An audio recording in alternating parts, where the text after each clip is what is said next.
Okay, now's the time to stop the video and go grab a pencil so you can write down all the ingredients.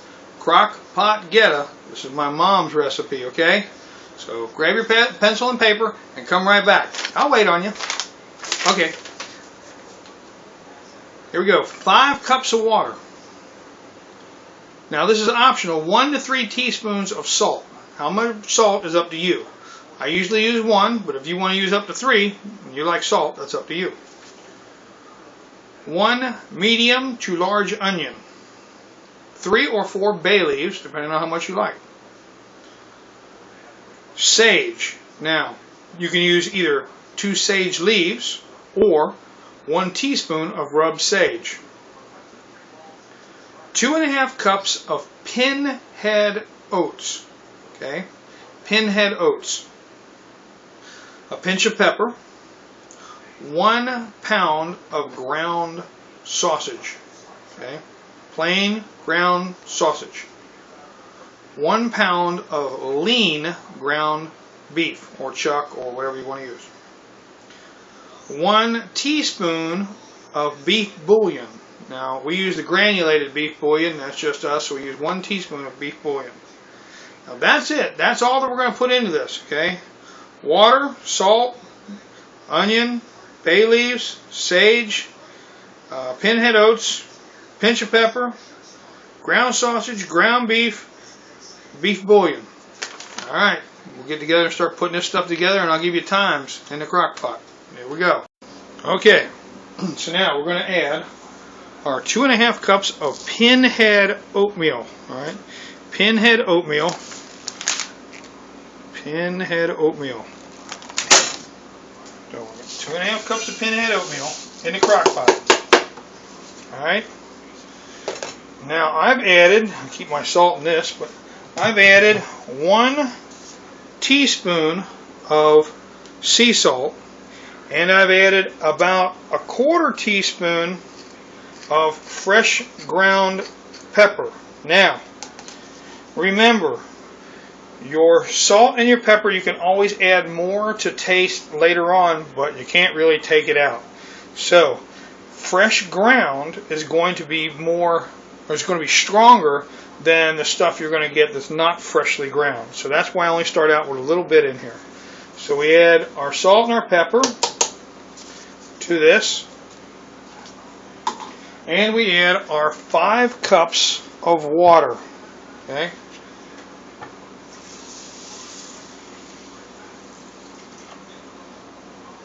Now we've got our 5 cups of water in there, our 2½ cups of pinhead oats, a teaspoon of salt, and about 1/4 teaspoon of freshly ground black pepper. Now we're going to take this and we're going to cover it, and we're going to cook it on high. Cook it on high, covered for 1½ hours. Okay? After 1½ hours, we'll come back, add more to this. Alright, stay with me. Okay, congratulations. It's been 1.5 hours and you've made oatmeal. That's right. Use your pinhead oats and the water, salt, the pepper, and you've made flavored oatmeal. Whee! How nice. Now, that was while it was up on high for 1.5 hours. It sucked up all the water, or at least 90% of it. We're doing good. If it's way too dry, you'll be able to tell you. If it's moisture, okay. Okay? Now if it's moisture, alright. Now we put in 1 pound of sausage. Okay? And our pound of lean beef. No, they're not cooked. That's right, it's going in raw. Don't worry about it. Trust me. We're going to put into here, we're going to add in our sage and our beef bouillon. Okay, we got 1 teaspoon of beef bouillon and 1 teaspoon of sage. Add that in there, okay? And now it's time to add in your onion. Oh, sorry, didn't mean to bump you there.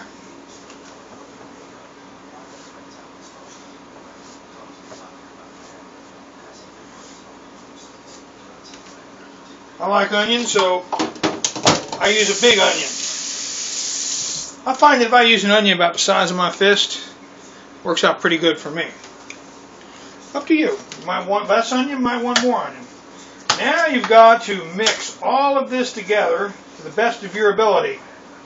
Don't worry, it's going to get juicy again, trust me. Because the fat and the moisture out of the onion and out of the beef is going to rehydrate this a little bit more. And add a little bit more liquid to this. So you don't have to worry about it. Alright?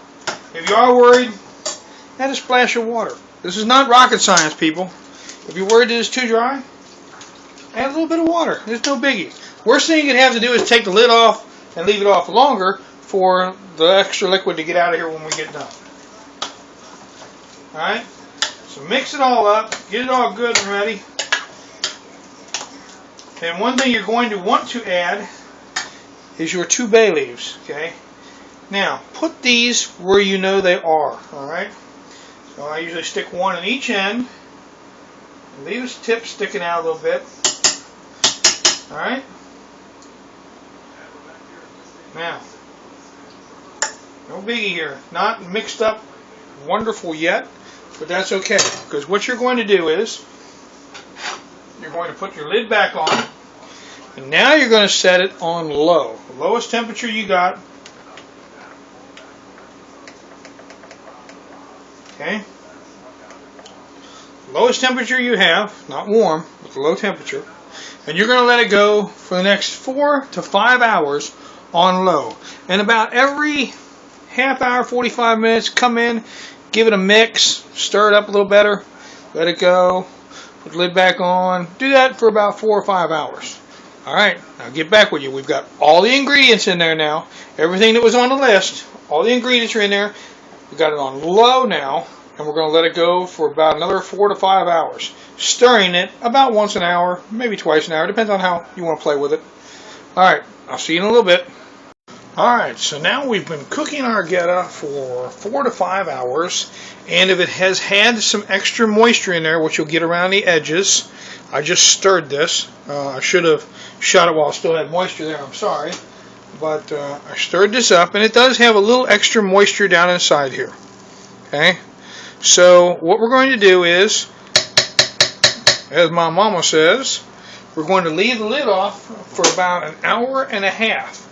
And what that's going to do, and we're still cooking on very low temperature, okay? So for another hour and a half, you want to put it down to warm or your lowest setting. Alright, so I'm going to put mine down to warm.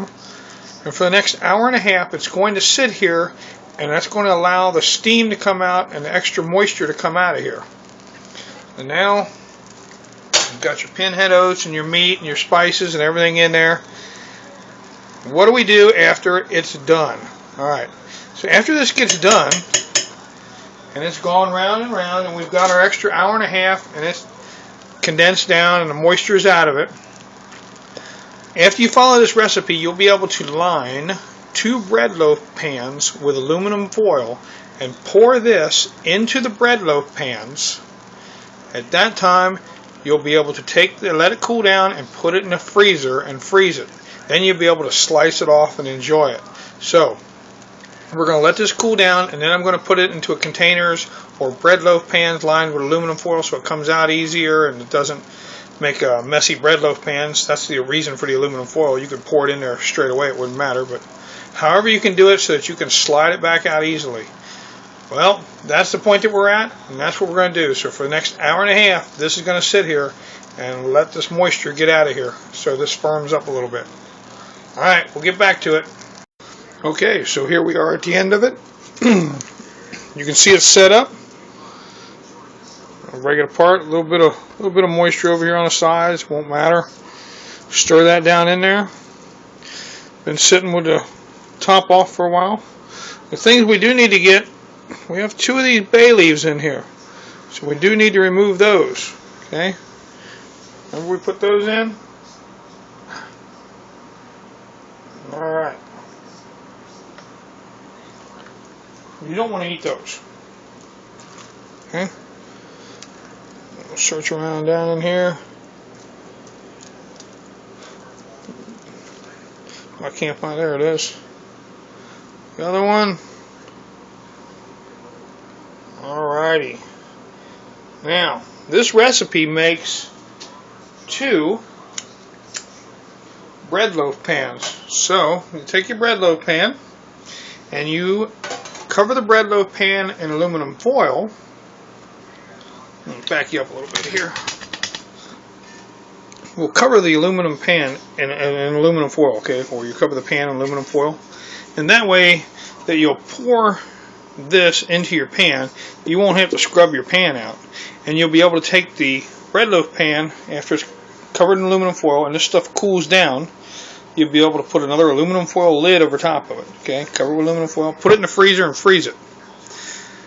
Then the next day or so, when you want some Goetta, you'll be able to take the whole thing and turn it upside down, and it'll come out of this.